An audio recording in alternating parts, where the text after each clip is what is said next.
The new BMW 4 Series has been released and has been polarizing to say the least. In essence, it's basically been seen as kind of ugly, and the most criticism is really related to the front grille and to some extent the headlights and the overall proportions. And I agree with some of the criticisms. And personally, I think it looks a little bit like an angry warthog, and I'm going to go through some of my major issues with it. But before we get there, if you have any thoughts about the 4 Series, drop those in the comments below, and otherwise it would be great if you click the like and subscribe buttons. Alright, so what are the major issues with the car? The major issue to my mind, like I've said, is the front grille. The front grille has a few problems. It's simply out of proportion. It's too large for the rest of the front. So it's too large compared to the headlights, too large compared to how high the car is. It looks like it's kind of veering into Lexus territory with being overstyled. That's compounded with all of these silver details, which look like there's too much going on. It looks like they've basically tried too hard to have various shiny bits added on, which just look a little bit weird. You add this to the slightly squinty headlights and the other random cutouts that are going on, and it looks like they've overstyled the car. It basically looks like they're trying too hard to make the car look aggressive, and in so doing, it just looks kind of garish. The only thing I really do kind of like is how the front bonnet or the hood kind of has these neat cutouts and curves on it. I like the angling on the hood, but I rather dislike the rest of it, and it looks a little bit too overstyled.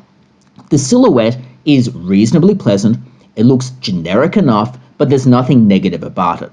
It is kind of similar to the 6 Series and the 8 Series, but there's nothing necessarily a problem with that. It certainly looks like what you'd get from a two-door coupe.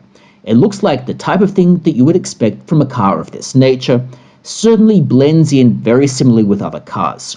It is a little bit disappointing that there are still exposed door handles. They could have tried hard to make those concealed into the car, but nevertheless it's perfectly okay. The lines on the side work. It works reasonably well for this type of car. Now, if we focus on some other things, we can look at the front headlights from the side profile. Again, they look a little bit too small, but it's less of a problem on the side than it is on the front.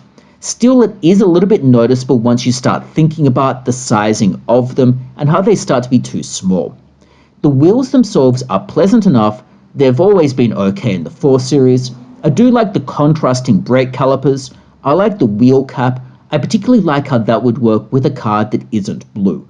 So if, for example, the car were red or whatever other color, and you had contrast here, it would look even more striking than if you had, say, a blue car or a silver car. In particular, for a car like this, I would avoid a generic color that's kind of a silvery blue.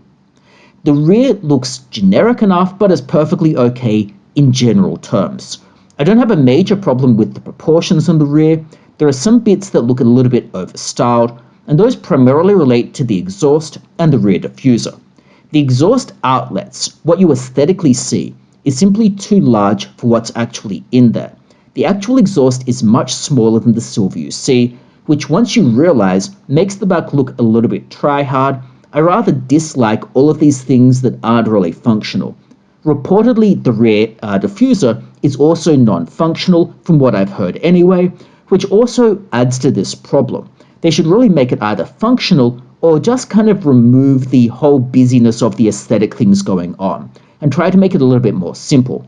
Once you have non-functional things, it looks like they're trying too hard to make it aggressive, which to my mind looks a little bit silly. Otherwise, the rear taillights look fine. There's nothing particularly BMW about the rear taillights, but certainly they work. And there's nothing that's really a problem here. They are going to be noticeable enough without offending anyone. Now, if we look at some other aspects of the car, we can move on to things like, well, the overall profiling from the rear. Now, the overall profiling is acceptable, looks perfectly fine. Now, if we move on to the interior is nice enough. I don't have a huge amount to say about the interior because it basically works. Interiors on BMWs have always been restrained, a little bit more restrained than the competing Mercedes cars. The leather itself looks quite nice, to be honest. It looks like they have reasonably high quality stitching. The only issue to some extent is the center infotainment system, which to my mind looks a little bit small and a little bit tacked on and doesn't really compete with other cars in this price range, but is perfectly fine. The seats themselves look comfortable enough. There's nothing negative to say about them. I think BMW's done a good job in those. And in particular, they've done a good job with the rear seats. They're not going to be particularly comfortable, but you wouldn't really expect it with a car of this size. You wouldn't really want to use them for long journeys, but certainly they'll work perfectly fine for a short trip. Now, in terms of other things with the car, the only other thing that's negative is really the ambient lighting, which I think is overstyled, and also when the doors open up, they display a light when they open up onto the pavement. I think those are unnecessary, but still, that's a matter of personal taste. Overall, though, I think the outside of the car looks problematic. I think it looks kind of like an angry warthog. I don't think it works well. I think it's just overstyled and a little bit tried too hard. And the front bumper rather, when you've got the license plate there, it looks really weird with that bisecting the grille. Anyway, those are my thoughts on why the 4 Series is a little bit ugly. If you have any views on it, it would be great if you drop those in the comments below. And otherwise, thanks so much for tuning in. And if you have liked the video, please do click the like and subscribe buttons, and I hope to see you next time. Bye.